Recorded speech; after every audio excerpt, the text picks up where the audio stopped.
technical difficulties, really. Difficulties. My name is Amanda from the Intuitive Wife Spiritual Coach and Healer, and I am here with special guest Alicia Kirk, who is a mindset and empowerment coach. Welcome, Alicia. Hi, thanks for having me. Thanks for being here. I'm actually really excited for this conversation.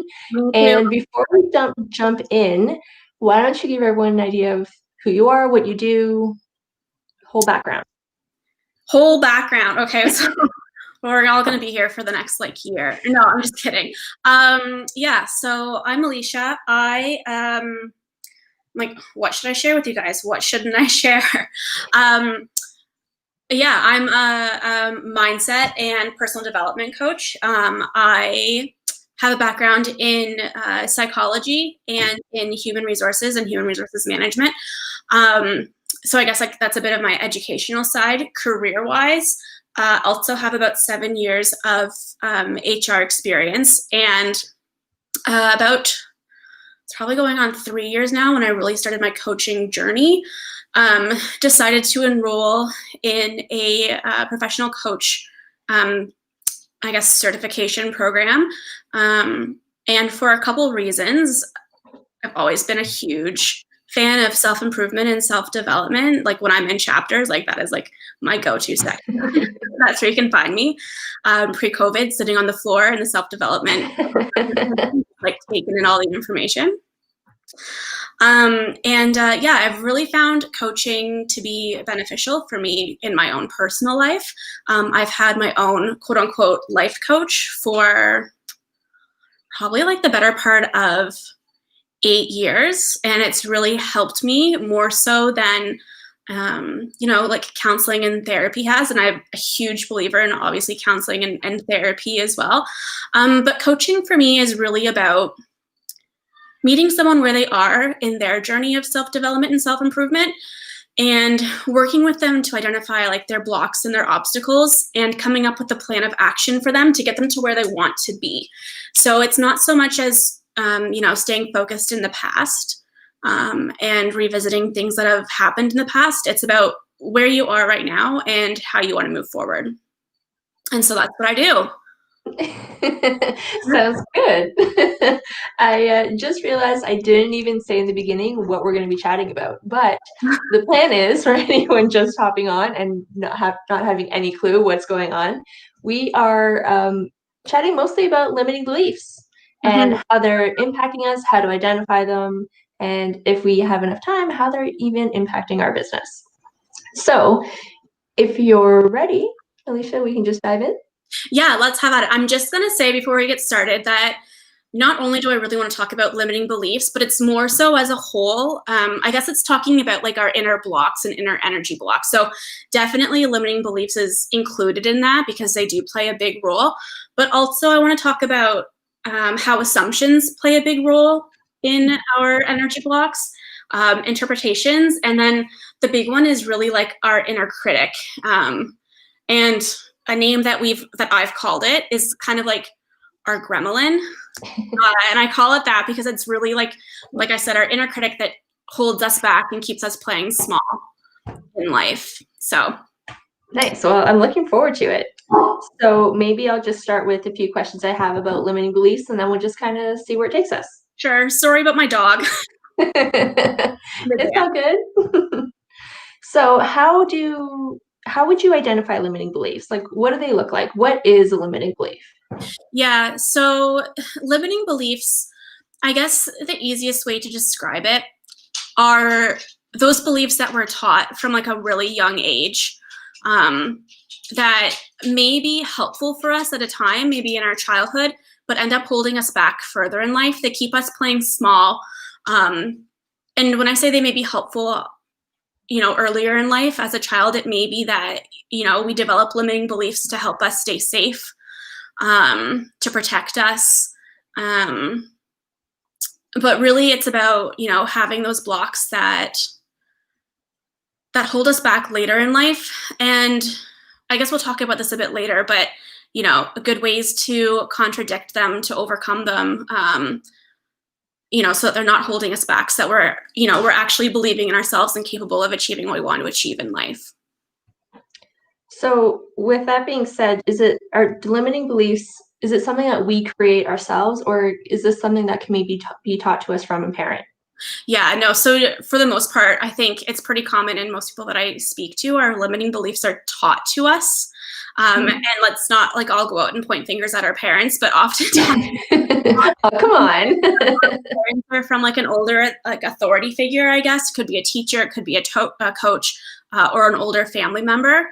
And common limiting beliefs are, money doesn't grow on trees, or, I'm not good enough, I'm not smart enough, I'm not skinny enough, those types of limiting beliefs. And they all kind of tie back into our assumptions and our interpretations and our deeper like inner self-critic or self-critic as well. Interesting that you said in the beginning that you kind of wanted to bring more in the energy blocks aspect of it, because even how you describe limiting beliefs totally in my world relates to chakras. Like you said, money doesn't grow on trees, and that's a common belief that's locked in your root chakra that stops money from coming in. Or I'm not good enough, I'm not smart enough. There's your solar plexus, and not feeling confident enough to be yourself or pursue your dreams or really just like stand your own ground kind of thing. So I'm super excited to see where this conversation goes.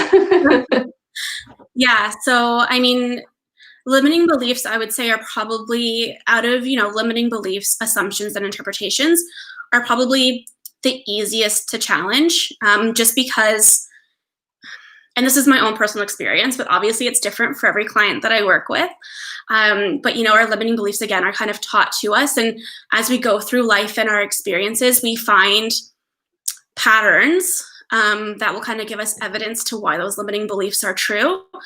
But on the flip side, if you work with a coach, or if you work with, like a certified professional who is able to take you the steps to challenge those and really minimize them, and not only that, but actually become aware of them, it is kind of easy to, I guess, contradict them. Is that the right word I'm looking for?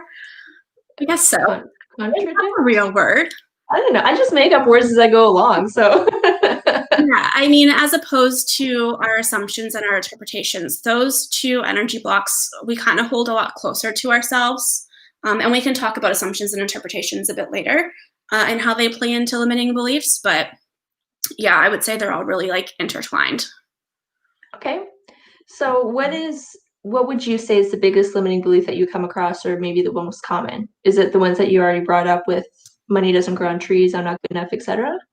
Yeah, I mean, I would say the one that I come across most often is the big like inner critic, which is I'm not good enough.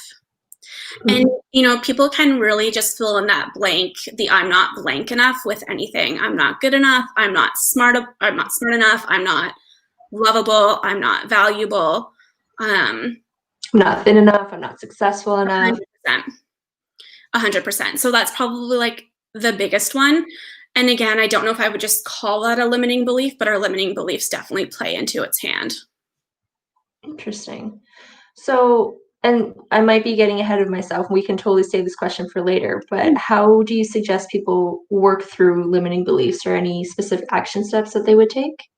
Yeah, I mean, limiting beliefs, like I said, are probably, and I might be a bit biased because I do the work with clients regularly, but limiting beliefs are probably, I would say, the easiest to kind of take on and change, especially if it's just something that we've been taught. And I don't want to like minimize or diminish like the importance of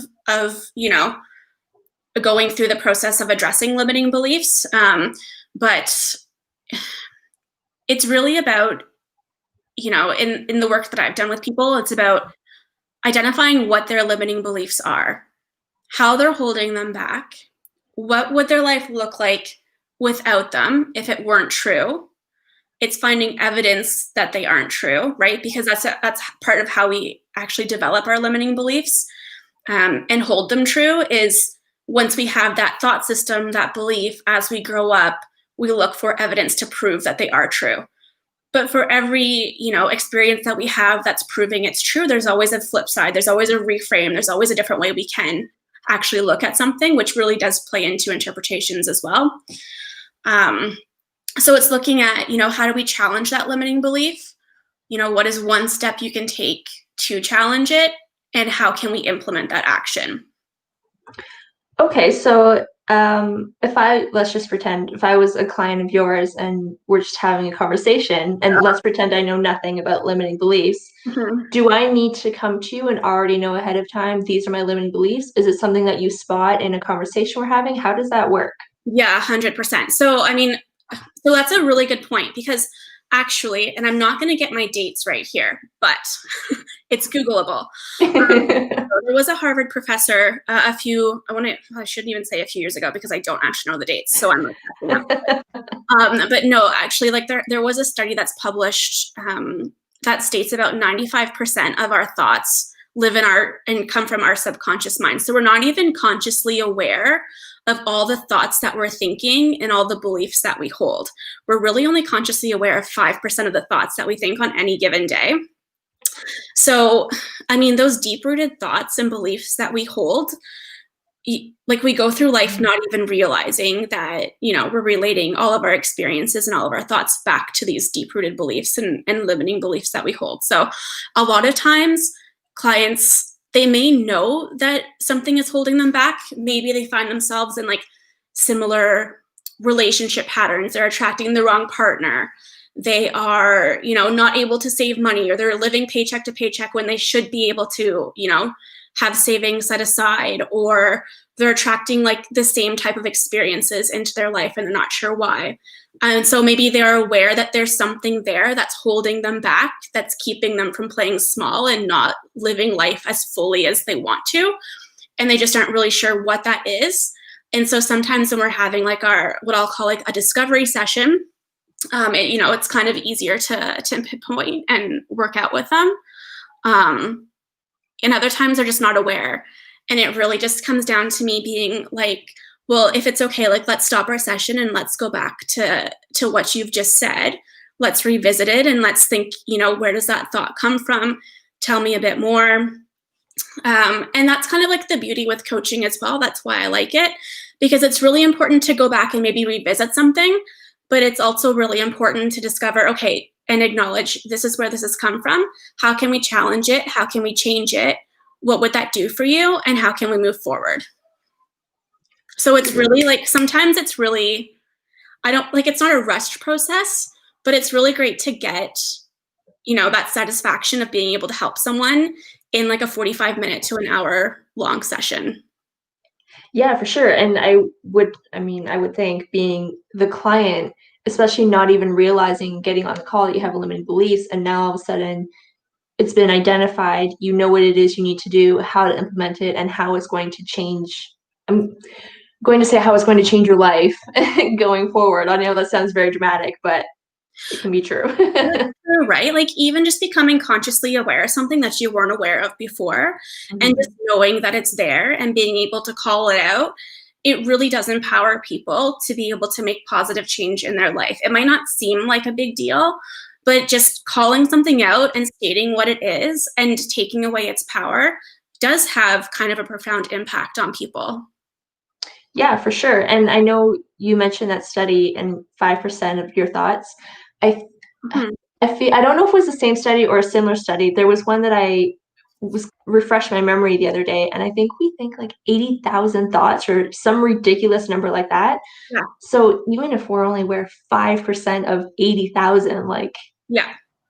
our brains are never, our poor brains are never resting. I don't remember what I thought about today. I thought about my lunch and I thought about how and I'm like, that's it.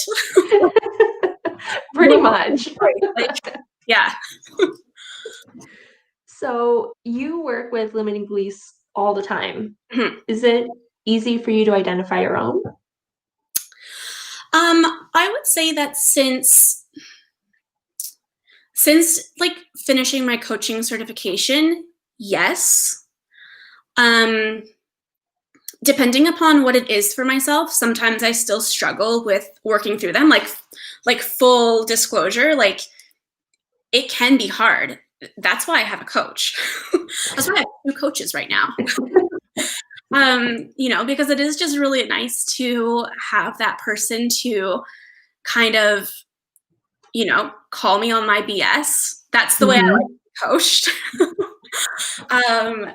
And, really challenge my thoughts, because I think, for myself and a lot of other people, it's really easy to get bogged down in our limited beliefs and our negative thinking and really play a victim in our own lives.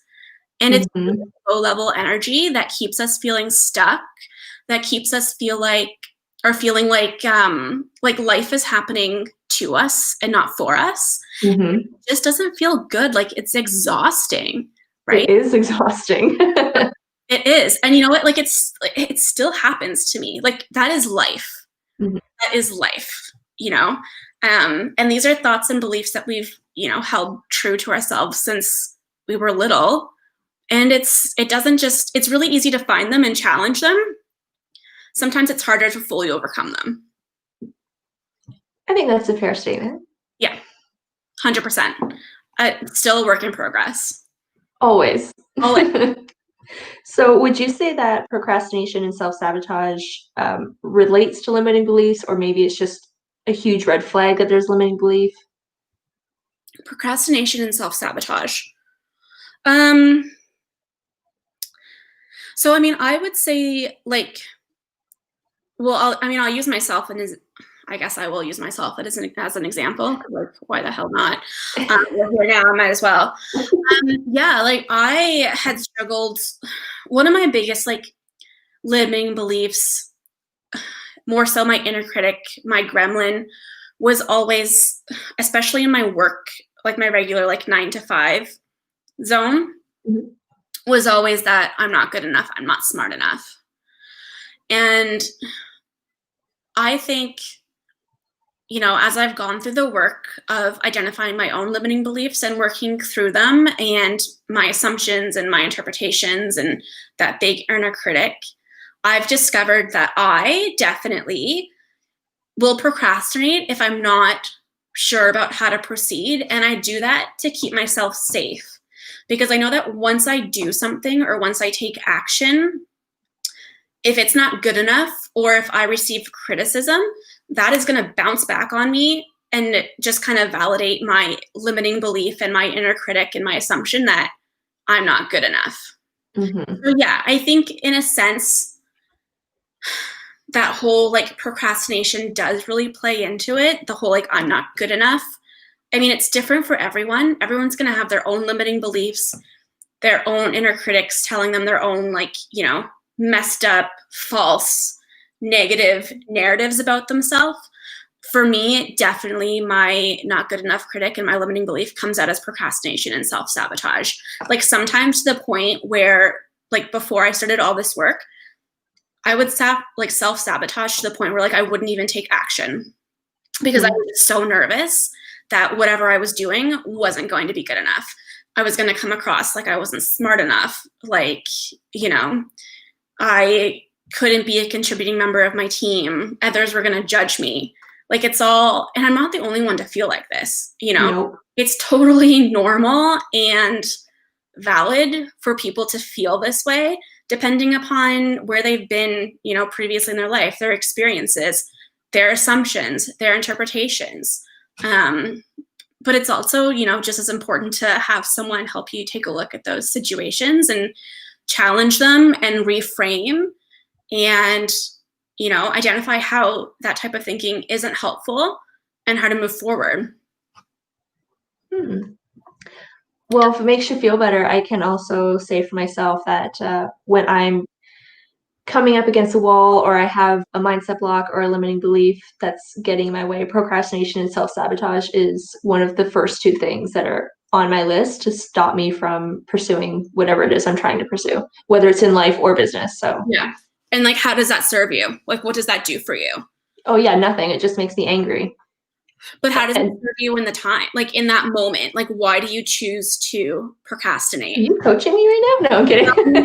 And, like, um,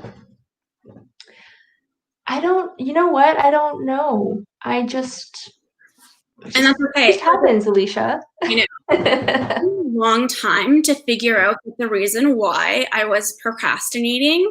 See, I used to lie to myself. I used to tell myself, okay, for all those watching, I'm not going to lie to you. I legit just had this conversation with Amanda before we started this call. So like even through school, I totally used to lie to myself and tell myself that I just worked better under pressure, right? Like it's fine, like I'll just wing it, I'll work better under pressure. But it was just total BS. I mean, maybe I can like pull it together under pressure. Probably not as well as if I had just like done the work when I should have. Yeah, but I always procrastinated as a way to kind of put off receiving that criticism that I was so scared of receiving that most of the time I didn't receive anyway. Like I really didn't. It's not like there's someone on my team that's like bashing all the work that I'm handing in or saying I'm not good enough. The only person that's saying I'm not good enough is myself, you know? Yep, we can be our own worst enemy. We are definitely our own worst enemy. And by procrastinating, like you think you're doing yourself a favor by like limiting the chance for criticism. But really, if you had just done the work the way you were supposed to, when you were supposed to, and handed it in, it's not criticism, it's feedback. And that's just an opportunity for learning and more growth, right? It's an opportunity to get better. That's it. That's right. And it's really all about your perspective. 100%. I can tell you something and you could take it as criticism and not my intention at all, or you can take it as feedback, which 9 times out of 10 would be my intention. Yeah. And so that is like, that's a great example of an interpretation, right? Good, because that was going to be my next question. What exactly are interpretations and assumptions? Yeah. So where our limiting beliefs, we kind of hold true as like, you know, something's not possible, or, you know, it hasn't been done before, so it's not going to happen for me, or money doesn't grow on trees. Our assumptions, we kind of hold truer to ourselves. They're kind of harder to break. Our assumptions are, well, this has happened to me multiple times in the past, or has happened to me in the past. I have personally experienced it. So therefore, it's going to happen again in the future.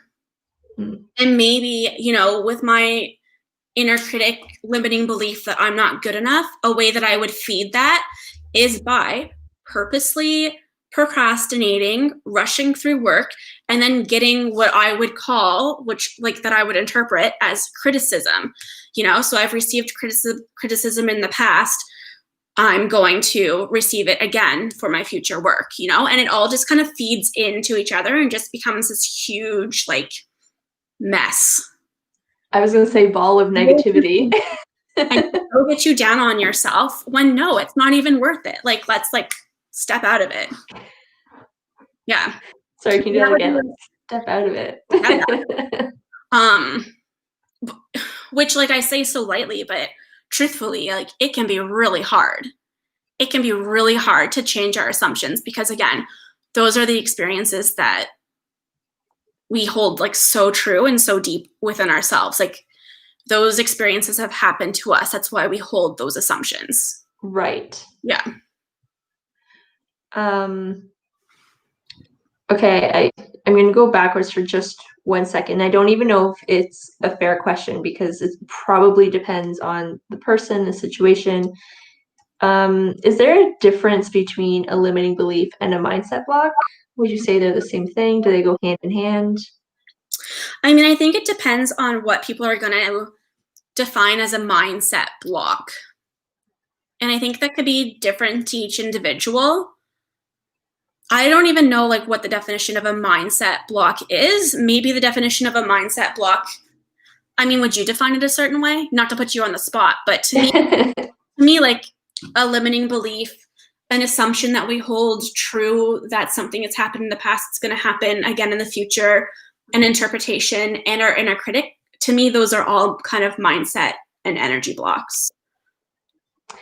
Yeah, I would agree with you. I'm thinking more along the lines of, for example, if you're in business, you could have this belief that, oh my God, I'm never going to have 5 clients in a month. I'm never going to hit 10K months. I'm never. Yeah. I think, yeah, like to me, I would probably attack those thoughts as those limiting beliefs. You know, and that's the same with like a limiting belief. Like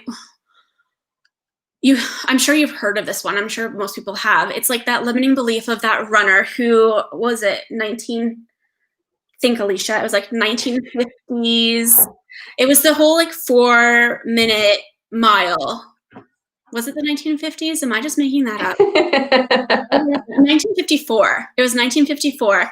And, there was this runner who, had never run like a mile in less than 4 minutes. It wasn't possible. No one thought it was possible. It was impossible.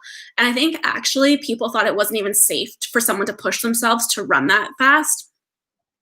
And he did it, I think, in like 3 minutes and 58.9 seconds, like just something crazy. And then everyone, like so many runners after that were like beating it, running that 4-minute mile. It's like, just because you think something can't be done, or because you've been told your entire life that you can't do something, doesn't mean that it's true.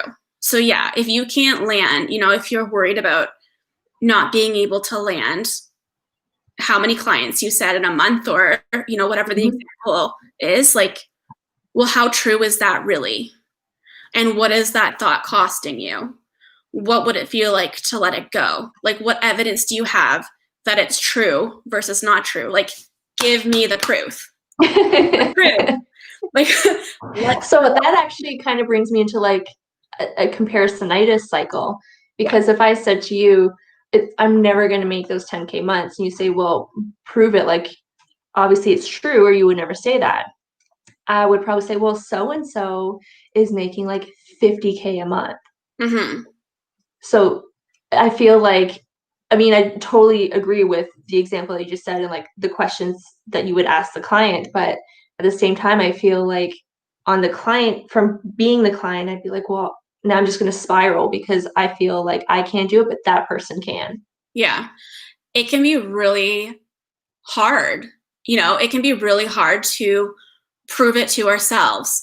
And I don't think it's ever, and like you said about the comparison thing, it should never really be about comparing yourselves to others. It should be about comparing yourself to where you are now and where you want to be tomorrow, 1 month from now, 1 year from now. It's about proving yourself wrong, not about comparing yourself to other people, because you're never going to get ahead and you're always just going to feel like shit. Sorry, I hope we can like, pardon my whatever. Like, you're always just going to feel bad if you're constantly comparing yourself to other people. And I mean, at the same time, if they can do it, so can you. You can, Love it. I'm even making a note for myself so that we can talk about it later on Instagram.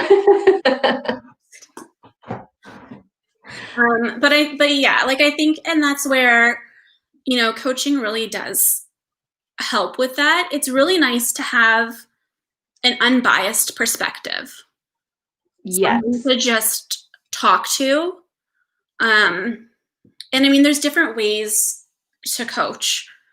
Because I did an ICF accredited program, like my type of coaching isn't necessarily consulting. It's not giving advice. It's not teaching. It's not mentoring, although sometimes, you do end up working some of that in, but it's really just about holding space for my clients and asking permission to share observations and insights and to share information with them. And I forget where I was going with this. So I'm just going to toss it back to you. Really, yeah, I mean, I think, and yeah, it's gone. It's, that's right. You were saying something. I'm like, oh, that's a good point. I want to ask a question about that. And now that question's gone too. So fine. We'll just move on. All right. Is there anything you want to touch on again about assumptions or interpretations or inner critic? I mean, interpretations, to me, they're kind of like limiting beliefs as well. They're kind of easy to propose, a contrasting thought, or, what's another way you can look at that? Or if you interpret a situation that you're put in with someone else and maybe they say something to you, it's really easy to take what they say, interpret it how you want to interpret it. Maybe you don't want to interpret it. Maybe it's just because, you're looking at the situation with those glasses of like your previous experiences that you have. It's like those, like, I don't want to say like you're looking at life through like your rose colored glasses, but your own personal colored glasses. You see all experiences with, based upon your previous like limiting beliefs and your thoughts about yourself. And so, yeah, interpretations, it's really easy to take the information coming at you or the situations coming at you and just, take that information the way that you, what's the word I'm looking for? The way that I guess feels best or feels most natural to you, even though that's not necessarily the right way to interpret it. There is no really right way. When you look at a situation from only one perspective, there's a whole lot of other perspectives that, you could be taking into consideration that might change how you feel about a situation. So interpretations, it's really easy to work with a client and say, give me 3 other ways that you could reframe or you could have interpreted this situation. How do those feel? It's about disproving what you think, again, to be true, and just offering different insight, different perspective. You reminded me of what I was going to say earlier. Okay. Which wasn't really a question. It was really just a comment, because you were talking about that's why coaching is so beneficial, coaching, mentoring, that kind of thing. And all I was going to say is pretty much you can do anything yourself to a point. Yeah. Like, how much more do you want to struggle? So if you're continuing to find yourself in this vicious cycle of going and going and going, then you're probably going to continue to be in that vicious cycle until you do have a third party to look at this entire situation and really just kind of bring you back down. And okay, let's look at what's actually happening and how we can work through this, because they can see you spinning and you might not even see yourself spinning, but 100%. And we've all been there. And yeah, oh yeah, it's just about holding space. Like sometimes people just need to be heard and be validated in their own experience. Like they know that maybe they're misinterpreting a situation or an assumption that they have about themselves, or their inner critic is coming out and they know that it's wrong, but it just feels so real and it feels like this is who they are and this is happening to them again. And, it's really easy to give in and to feel like, what's the use in even like continuing on trying to counter this thought because it's just happening again? Where am I getting stuck? And sometimes it's just about calling, your coach up and just having that discussion and just looking for insight. It's very true. It helps. Like it really does help.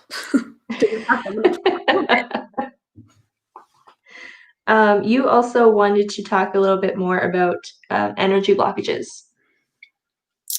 Yeah, I mean, well, I don't know if there's anything else that I really want to talk about more than what we've talked about. In my coaching experience, like that's what I call our energy blocks, are like our interpretations, our limiting beliefs, okay, our assumptions. Yeah, because they're all, for me, when I think of blocks, I think of like external blocks and, those clients familiar with external blocks that we need to work through. Maybe those are things like money and time and resources.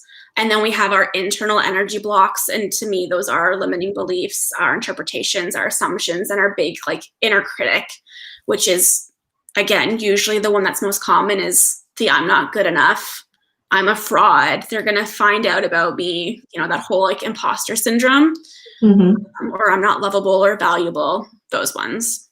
Okay. I was going to say for some reason, but because I am who I am, when you said energy blocks, like, I thought you meant like my kind of energy blocks, like chakras and alignment. I'm like, okay, cool. How are we going to talk about that? Like while I'm here, I've got my tea. So, and I mean, we can. I haven't really prepared anything, but I started with on the spot. Yeah, totally. Thanks a lot.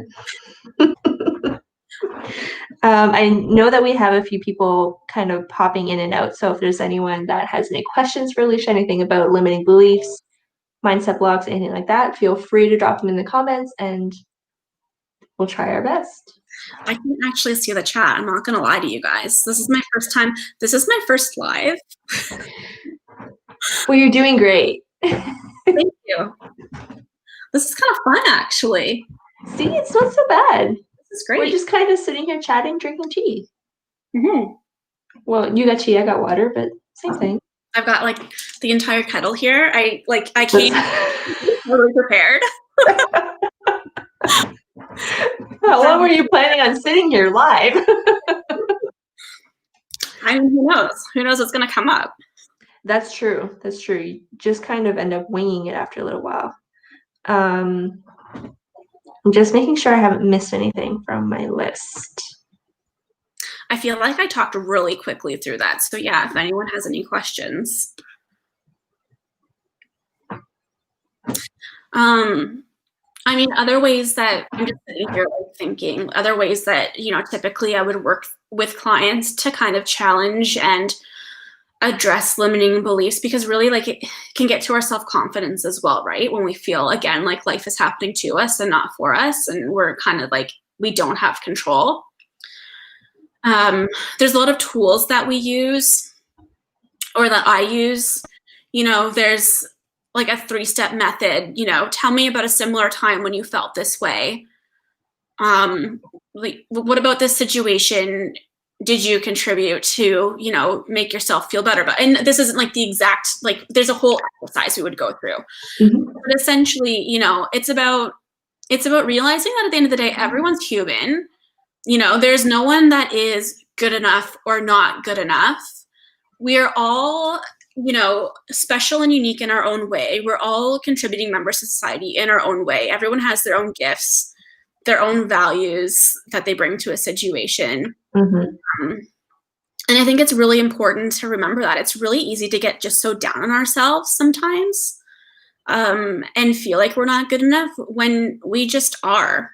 Like, we just are. You are good enough just as you are. Like, truly.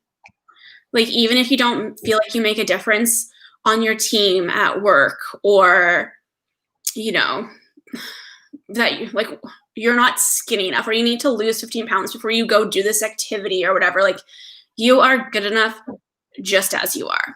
Like, just as you are. That was like a hard one for me to get over as well. The whole like, oh, I need to lose like 10, 15 pounds before I go do this and start enjoying life. Like, fuck that. Like, that took me a long time to get over. Yeah, if you always have the, I need to do this first before I can do this, you're never going to end up doing anything that you want. You're never going to end up enjoying yourself, because you're always going to find a reason to not do it, to hold yourself back. 100%. So with being human, like you said, is it possible for limiting beliefs to ever end, or can we work through a limiting belief and can they resurface again? Oh, I mean, I think so. Can they ever end? I don't know. I don't think it's about ending them.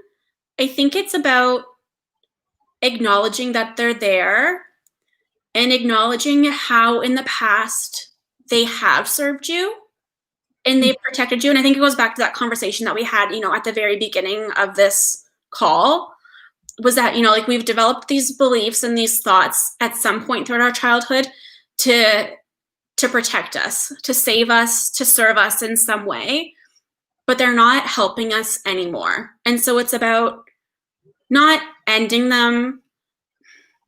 Truthfully, maybe it's about, you know, calling them out and thanking them for what they've done in the past, but just realizing that they're not serving us anymore. And we need to stop that belief and that thought and replace it with something that is going to serve us.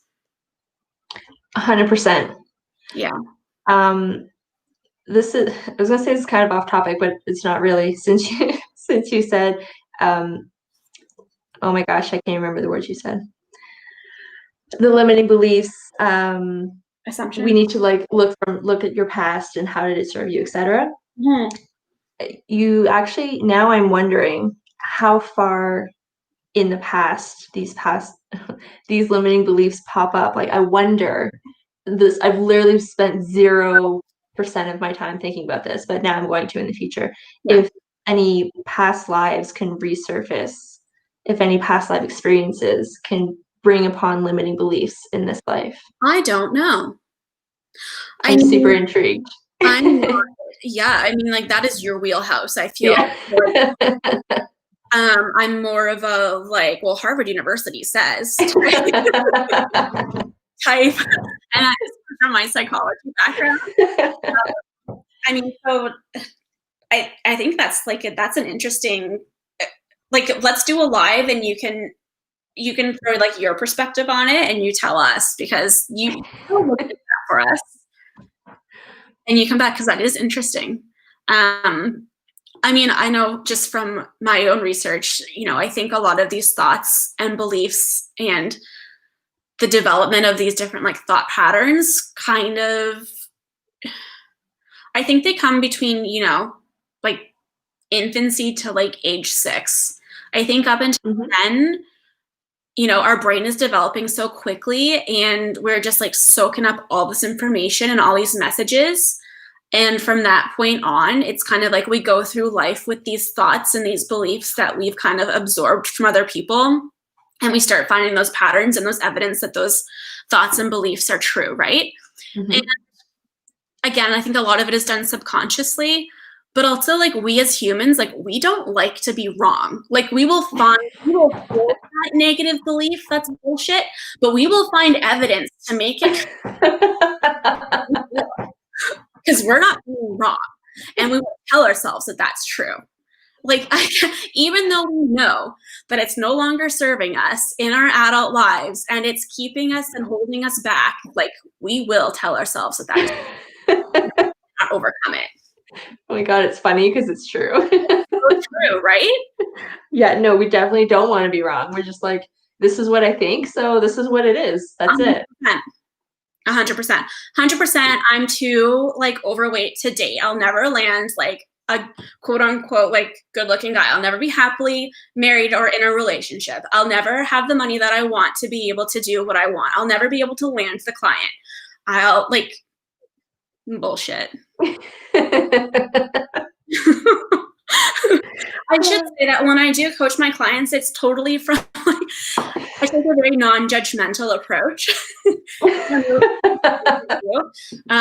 Because truthfully, like it's freaking hard, like full disclosure again, like I don't even mind making myself vulnerable. Like I had this discussion with you a couple weeks ago. Like I was totally spiraling, like playing the whole like victim. Like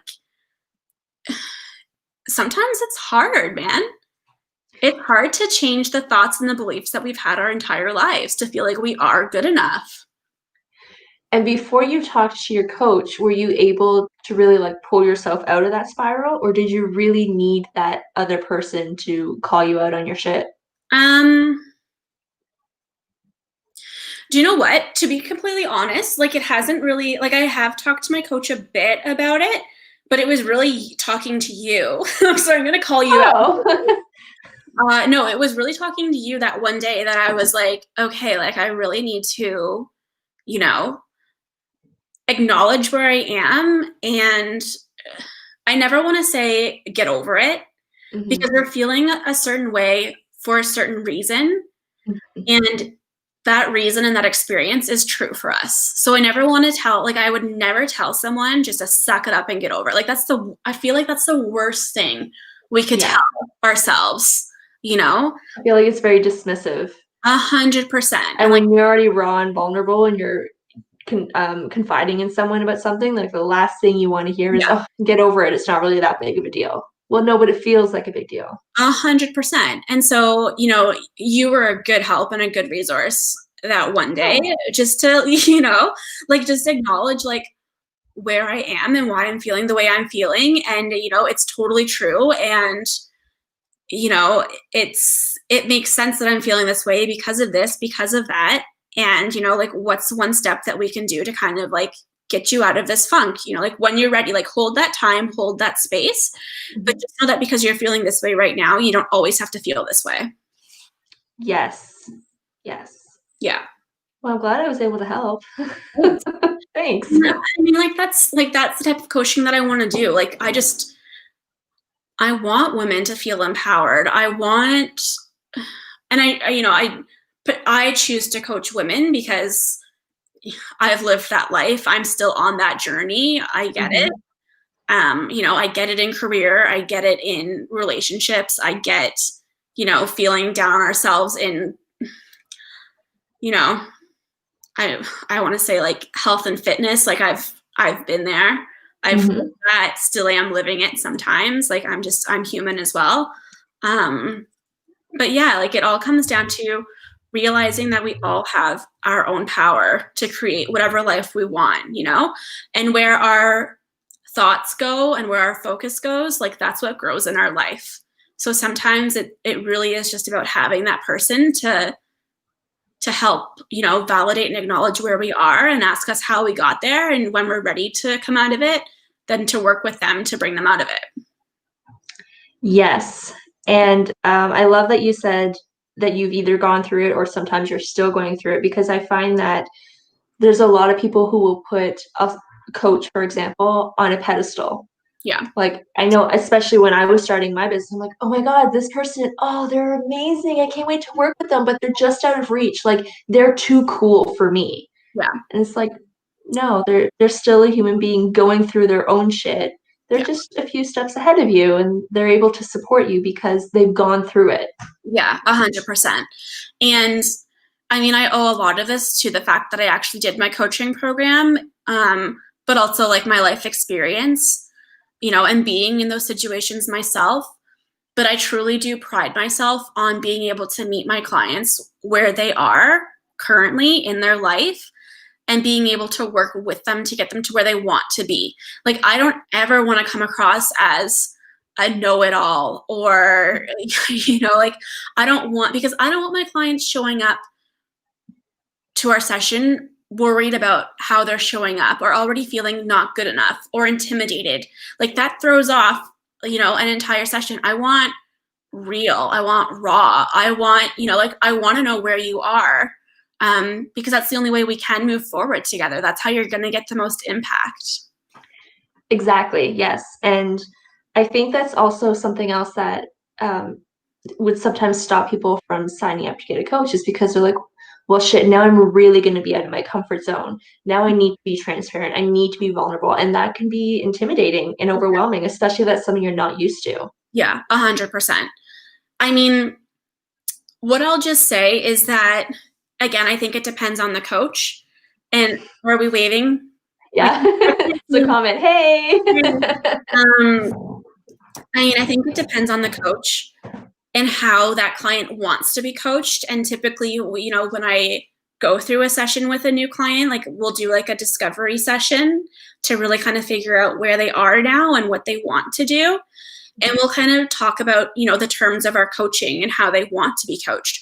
Some people really want to be held accountable for their actions that they set for themselves and where they want to go.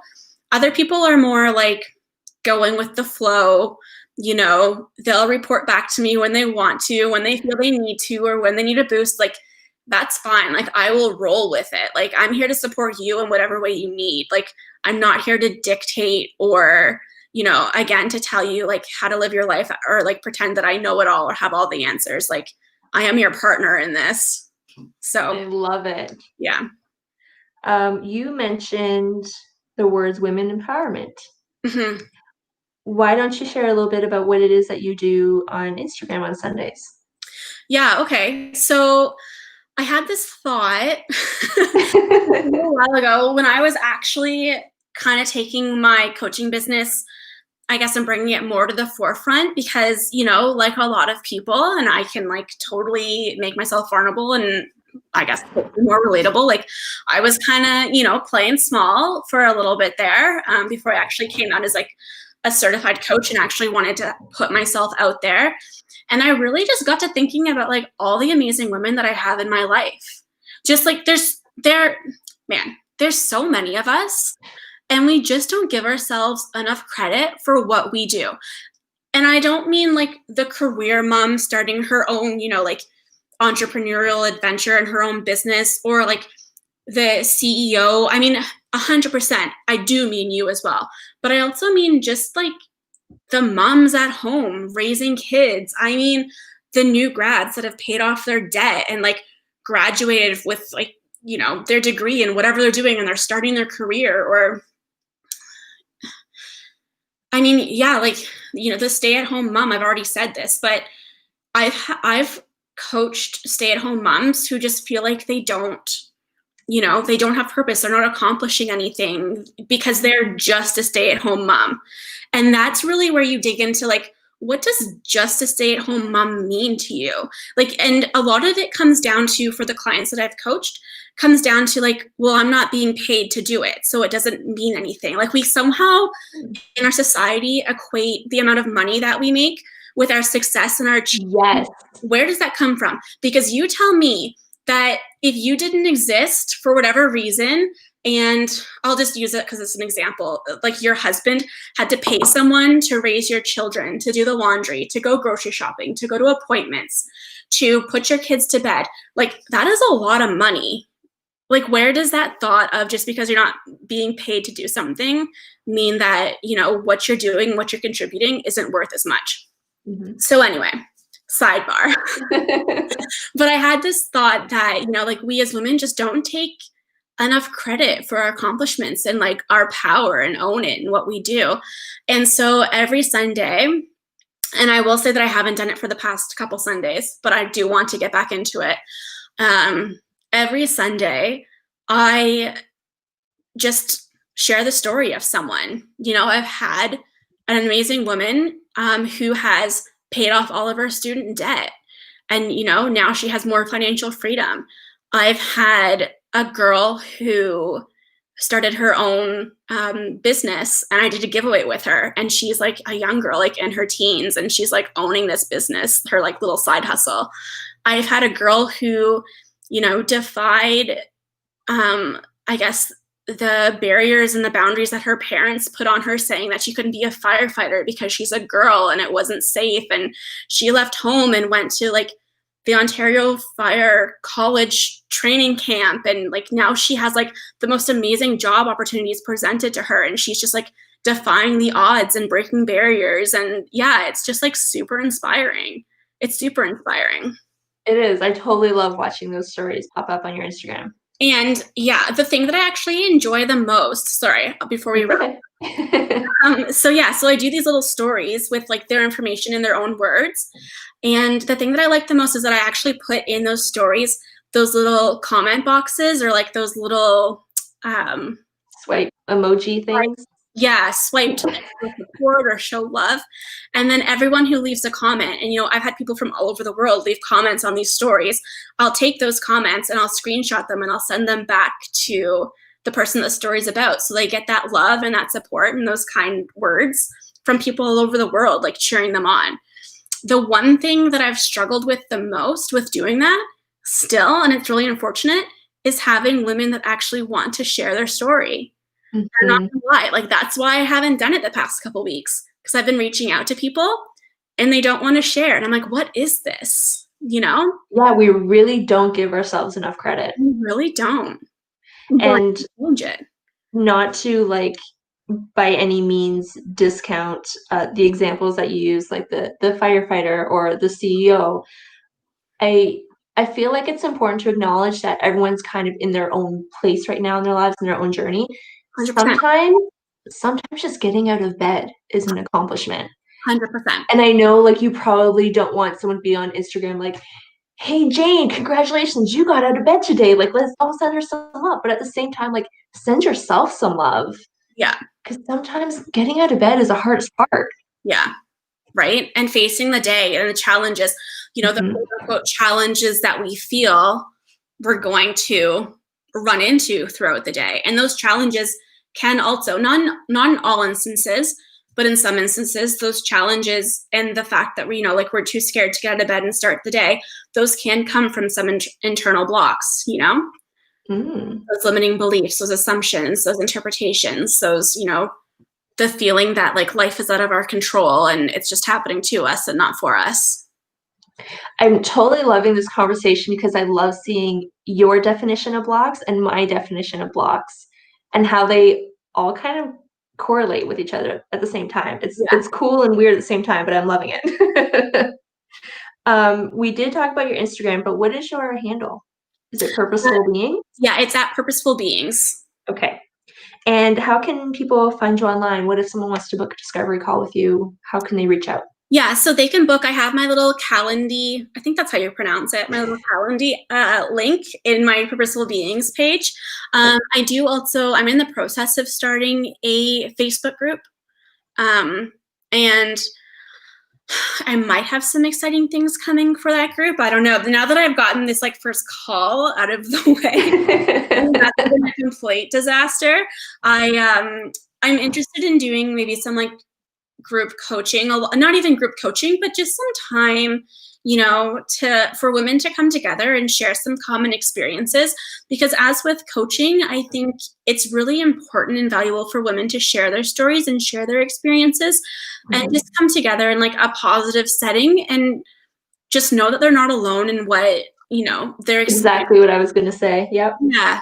And so, like I'll be there, not necessarily as a facilitator, but, I can certainly offer some perspective as a coach and ask those questions to get people thinking, the same way. I think it's really easy right now for people, given the entire like climate of everything that's happening in the world, and the fact that we like can't physically be together with a lot of people right now. It's really easy for us to get really like siloed in our own little worlds and kind of have, negative experiences and negative thoughts that we wouldn't normally think kind of take over our lives a little bit. And so it's good to get together and share those common experiences and just know that we're not alone with what we're thinking and how we're feeling right now. Yeah, because it's so easy to feel secluded. Yeah, 100%. All right. I think I've checked off everything on my paper. Is there anything that you want to touch on? Anything you want to go back to before we wrap it up? I mean, I don't think so. Like, if anyone has any questions, they can always reach out to me. Like, slide into my DMs. I'm looking for a teacher on Sunday. And again, it doesn't have to be a big thing. Like, if you graduated throughout the pandemic, like, let's share, let's get some love for you. If you've conquered a fear, like, that you're proud of, like, share it, like, DM me. I mean, I don't want to brag, but I feel like I don't want to brag, but I'm kind of going to brag for just a second. I've mastered this whole Instagram story thing to like, I do a pretty good job of it. And I feel like I'm pretty good at showcasing, different stories that people send in. And so like, let's get you some kudos. Let's get you some love. If you've conquered a fear, if you've like made a healthy change in your life and you've stuck to like a new habit, because that shit can be hard sometimes, especially everything that's going on. Like, let's share it. Let's share it. Let's do it. Yeah. Let's actually empower women and come together as women instead of, for some reason, this thing that's been coming across in the world where we have to compete with each other. Yeah, compete and tear each other down. It doesn't feel good for anyone, right? Yeah.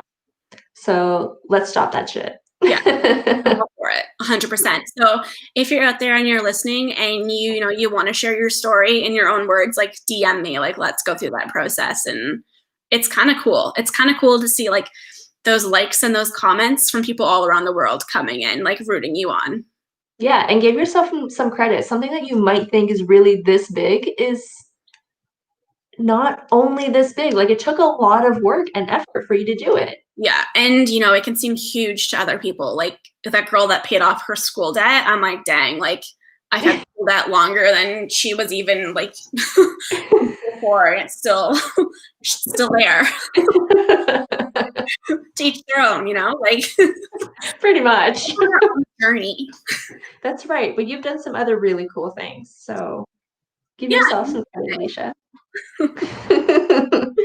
All right, well, thank you so much for hanging out with me today. This was a lot of fun. Yeah, thanks for having me. This was great. I feel like it was an okay time for my very first time. Yeah, you did really good. Don't worry. It was good. Yeah, this was good. Thank you. So you're welcome. I'll also put in the description box for anyone who's watching the replay of how to reach Alicia over on Instagram at Purposeful Beings. So if you have any questions or you want to be featured on her Sunday stories, you can absolutely scroll to the description box scroll to the description box below and click on the link to get in touch with her that way. Other than that, thank you everyone so much for joining us. Thank you for Alicia for being here, and I hope you guys all have a great night.